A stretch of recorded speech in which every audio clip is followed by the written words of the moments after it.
this of course means that you have freedom of choice in medicine as well, that you can have alternative medicine. You can make sure that the drug companies don't come in and over-regulate so they can make more profits over vitamins and nutritional elements, and that we don't need the WTO to have Codex Alimentarius and all these regulations.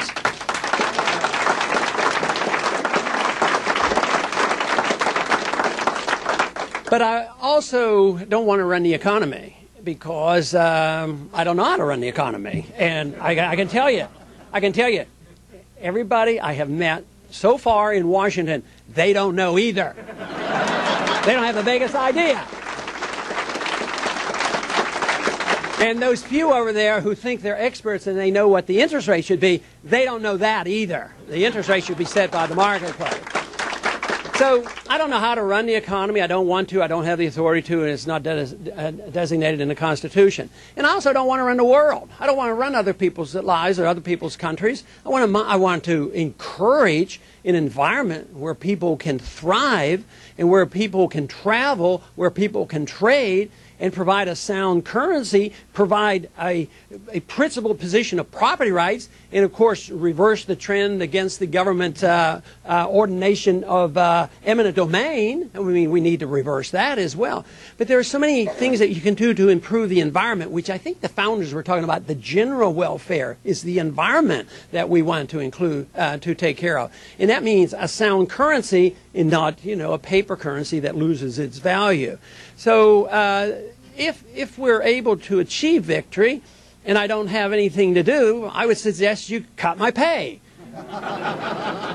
Because you would have to take care of yourselves. And our problem in this country is we've lost our faith, we've lost our confidence, we've lost our understanding. For too many decades we've been taught that the government, yes, they have to take care of people.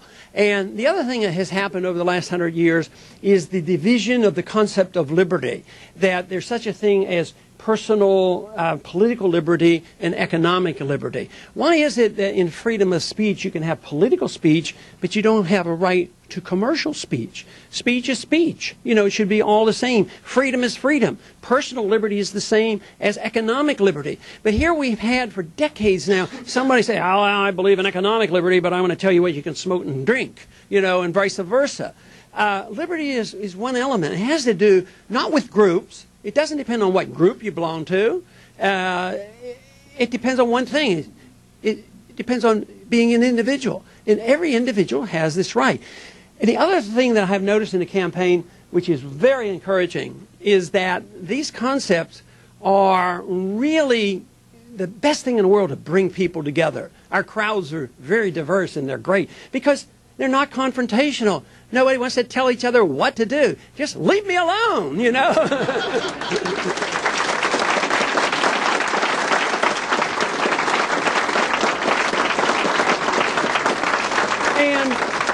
And economically, something major is happening, and I think the young people have figured it out. They claim they don't have a good education because of the public schools, but they've learned their arithmetic very well because they know what's being dumped on them. And I think the whole country is becoming aware of the fact that the government no longer can solve problems, whether they're personal problems, medical problems.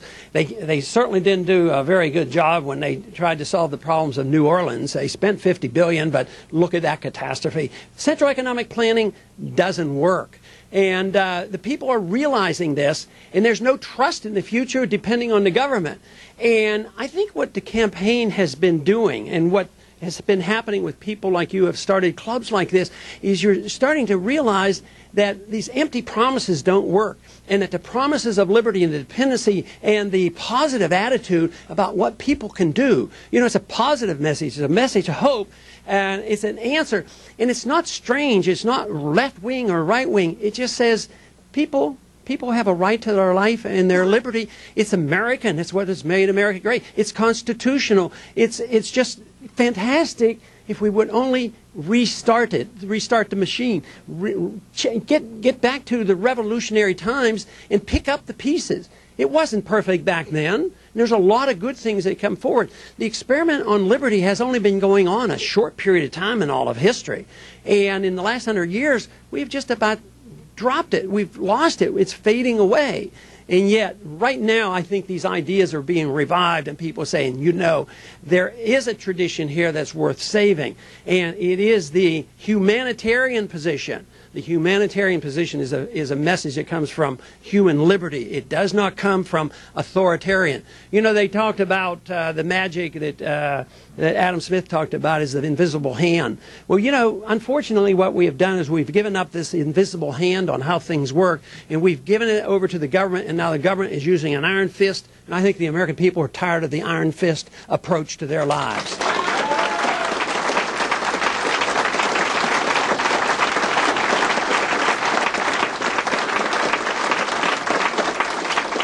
So if we can have a decent foreign policy and a domestic policy, and we respect liberty, to me this is the way you release a creative energy, and you allow people then to spend their time and all their energies either wasting their lives or trying to improve themselves. And governments can't legislate virtue.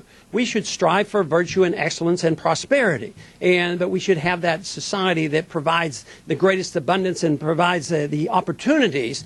And yet what we have done, unfortunately, is we have given the role over to the government, that the government will make us virtuous, the government will make us wealthy, the government will divide up the wealth properly, and since we are so wonderful, we will spread this wonderful message around the world through the barrel of a gun. That has to be totally rejected.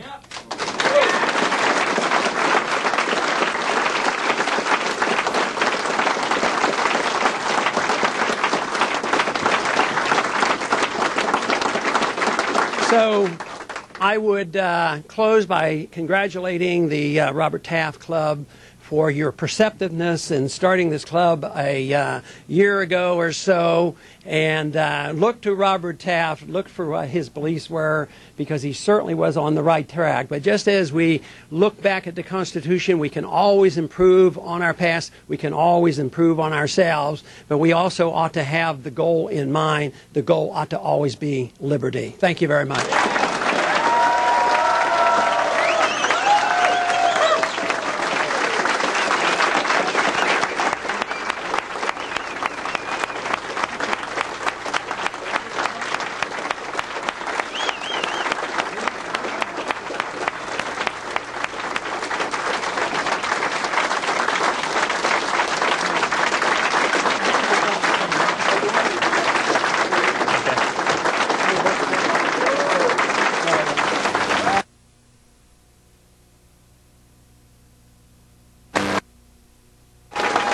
Back there. Sure. Don't worry about it. Okay.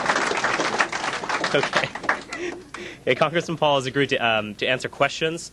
So, but before that, I'd certainly invite anyone who hasn't gotten a drink yet, if you could maybe squeeze back there to the bar. That might be impossible. But also, Doug, we actually have some. It's kind of like, this is our kind of like church. If you'd like to give a donation to the Robert Taft Club, there are actually some bowls down there if you could pass this around.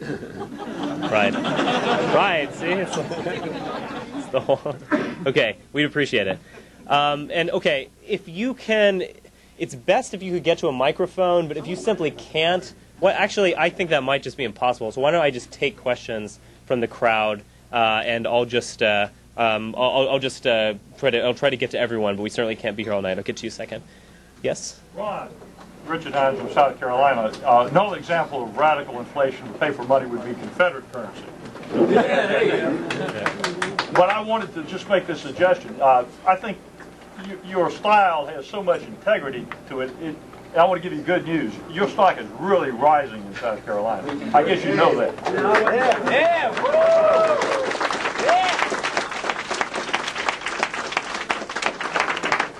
I want to make one bit of friendly advice, and that is, you're from Texas, I'm from South Carolina, a lot of South Carolinians settle Texas. The next time some jackass like Huckabee turns around to you and says you're on the Al-Qaeda team, you need to say, Governor, you step outside with me after this.